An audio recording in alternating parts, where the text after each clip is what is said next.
line explanation, summary and the line by line explanation of the poem. John Davis' poem Aboriginal Australia begins with a reference to the cunningness of colonizers. They crept in showing off their brotherly face and eliminated the indigenous people one by one. It was a trick devised to fend off the enemies from their profitable venture. Throughout this poem, David alludes to several events such as denial of Yerrakala's plea, the massacre at Lake George Hills, brutal killings of Warara men, and the Murray tribe. The list does not end here. Afterward, the poet details the episodes of tortures in order to hint at how dissenting voices were subdued. Finally, David criticizes the colonizers' justification of ruthless killing and says that the real story of Aboriginal Australians is written in the pages of history. So basically, the poem is a protest poem. Uh, it shows the resentment of the poet towards the colonizers and how they treated the Aboriginal Australians. Now we will see the poem Aboriginal Australia. To the others, you once smiled a friendly smile, said we were kin to one another. This with guile for a short while became to me a brother. So Jack Davis' poem Aboriginal Australia records the brutal events that occurred with the indigenous people of Australia in the past. The poet takes readers back to the time when the European colonizers first stepped into their land. In the first line, the poet hints at the concept of otherness propagated by the colonizers. So, before placing their feet, one thing was clear in their mind that the Aboriginal people were not one of them. To get access to their resources, they had to devise a strategy. And so they started establishing relationship with the Aboriginals with their fake friendly smile. So as Indians, we know well that when the Europeans landed in our country, what happened was that they were very friendly. We greeted them. Uh, uh, we were also we never thought that they are going to colonize us or they are going to destroy or exploit our country. So just like us, they were also made to believe that these people, the colonizers, came to support them. They came to build some kind of brotherly bonds with them. But the truth was otherwise. They said that they were related to one another. Using this stratagem, they established a brotherly relationship with the speaker. He simply accepted their friendly gesture without any sign of doubt, but he or his fellow countrymen did not know what was waiting ahead. Okay. No.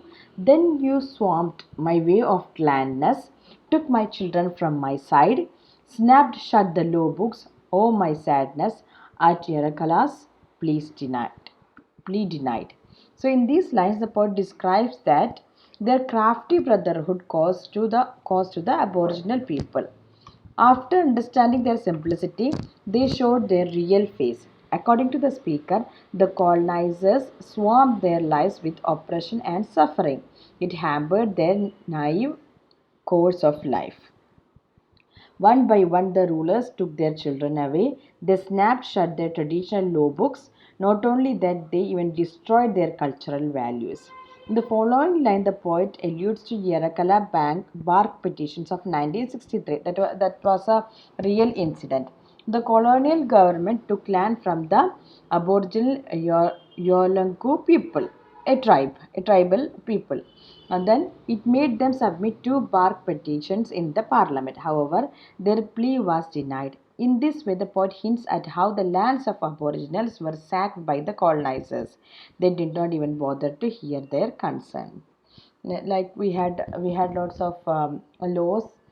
uh, the British, they established lots of laws in India, and then they through some kind of laws like annexation laws and that kind of things, they tried to grab our land. They bought all the lands, all the areas, all the kingdoms under their control. Just like that, in Australia, they used many stratagems in order to get to oppress the Aboriginal Australians. Okay.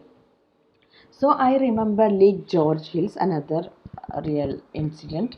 Lake George Hills, the thin stitched bonds of people, sudden death and greed that kills, that gave you church and steeple. So in these lines, the poet persona remembers the massacre at the Lake George Hills in the 1820s. A very large massacre of indigenous people is said to have occurred that place. The speaker visualizes the stick-like bones of people at other places. It is the greed of the colonizers that killed the indigenous people. They killed those who refused to give in. After killing them, the colonial forces sacked their resources. With these resources, they built churches and steeples on their lands on their land. Their religious institutions were actually built on the bones of innocent men. So basically, the colonizers, they used many laws. They whenever the people revolted or they become rebellious, they did many massacre, and one of them was this, that is Lake George Hills. Okay. Now, I cry again for Varara men gone from kith and kind, and I wondered when I would find a pen to prop your freckled mind. So the speaker cries for the Varara men, that is another tribe that was slaughtered by the British and gone from their kith and kin, from their family. Here the poet uses the term kind in order to trying with mind. In this section, Davis talks about the Warwa people of Western Australia. Colonizers killed them as they tried to defend their land. After thinking about all those brutal events, the speaker wondered when he would be able to write. He wished to probe in the freckled mind of the oppressors. So the phrase freckled mind is a metaphor for their villainous mind of the colonizers. Davis' persona wants to investigate the mindset of those who did not think twice before killing several weak men. I mourned again for the Murray tribe, gone too without a trace. I thought of the soldier's diatribe, the smile on the governor's face. In these lines, the speaker mourns for the Murray tribe, another tribe. Okay, just like Warara people, Warava tribe, there was another tribe which was also wiped out. The Murray people lived near the river by the same name, Murray River side. Okay, in the 1830s, several of them died in the Mount Dispersion massacre. They too had gone without a trace, like the Warara men and the indigenous people living around the Lake George Hills. The speaker thinks about the bitterness of the soldiers towards them. They used many verbal abuse. They used many kind of attacks towards them. For the government, the soldiers were the instrument of killing. They approved all the inhumane acts with a bit of a grin on their face. They were okay with that. Davis criticized the cruel, devilish nature of the colonizers in these lines. You murdered me with rope, with gun, the massacre of my enclave. You buried me deep on McLarty's run, flung into a common grave. So, the poet refers to the torturous episodes from the perspective of the Aboriginal Australian community in this section. He describes how they were killed with rope or by bullets. In the next line, he metaphorically refers to the killing of Aboriginal people by the phrase massacre of my enclave, my land. The term enclave is a reference to the speaker's motherland. Now, Davis' persona further says that they buried him deep on McClarty's run alongside others. So that is another massacre that happened, and this speaker, the persona, is also one among them who is already dead.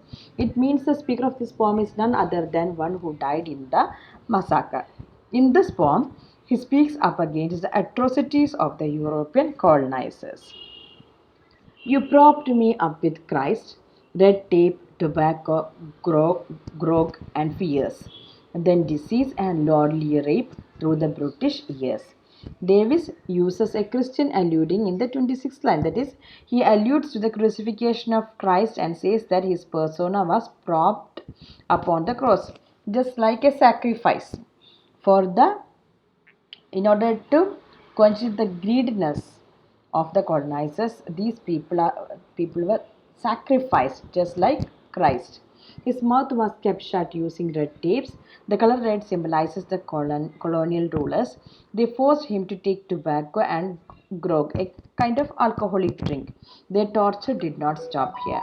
The indigenous people of Australia suffered from various diseases, but the rulers refused to help them. By the term lordly rate, the poet hints at how the colonizers abused their women. It is also a reference to death and destruction in Australia during the colonial era. Davis refers to the colonial period as British എന്നുള്ളതിന് British. Yes, there is a pun in the usage of the word British. It is an implicit reference to the term British. Now you primely say you are justified. Uh, now you primly say you are justified and sing of a nation's glory. But I think of a people crucified, the real Australian story. In the last lines of Aboriginal Australia, the poet satirizes the mindset of the colonizers. Disregarding their crimes, they try to prove their acts as just and fit. They sang the glory of their nation by the resources they ransacked from the speaker's country. Glory, British national anthem praises the glory of their nation. So, basically, the speaker says that all the glory that your country achieved is through the destruction, through the exploitation of my motherland. The last two lines, the poet says that no matter what they said to prove their innocence, the real story of Aboriginal Australia was all about the ruthless killings of its people.